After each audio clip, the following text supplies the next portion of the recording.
வணக்கம். நேர்முக செய்திகள். நாம் தமிழர் கட்சி முதுகளத்தூர் சட்டமன்ற தொகுதி சார்பாக சிக்கல் பேருந்து நிறுத்தத்தில் சட்டப்பேரவையில் விதி 110 அறிவிக்கப்பட்ட சிக்கல் நகரை தலைமையிடமாக வைத்து ஊராட்சி ஒன்றியம் அமைக்க வலியுறுத்தி கண்டன ஆர்ப்பாட்டம் நடைபெற்றது.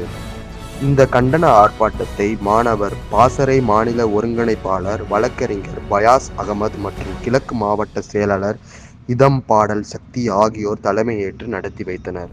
மாவட்ட பொறுப்பாளர்கள் அசிகான், மகேந்திரன், பூவை விஜயகுமார் ஆகியோர் முன்னிலை வகித்தனர்.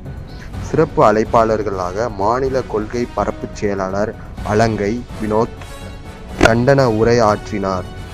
மண்டல செயலாளர் சிவக்குமார், மாநில பொறுப்பாளர் ராக் மிஷா, பசீர் அகமத், பழனி முருகன், வெங்கடேஷ், வழக்கறிஞர் முனீஸ்வரன், ராஜபாண்டி, திருக்குமரன், பாஸ்கரன் மற்றும் மாநில மாவட்ட கிளை பொறுப்பாளர்கள் 50க்கும் மேற்பட்டோர் கலந்து கொண்டு கண்டனம் முழங்கினர்.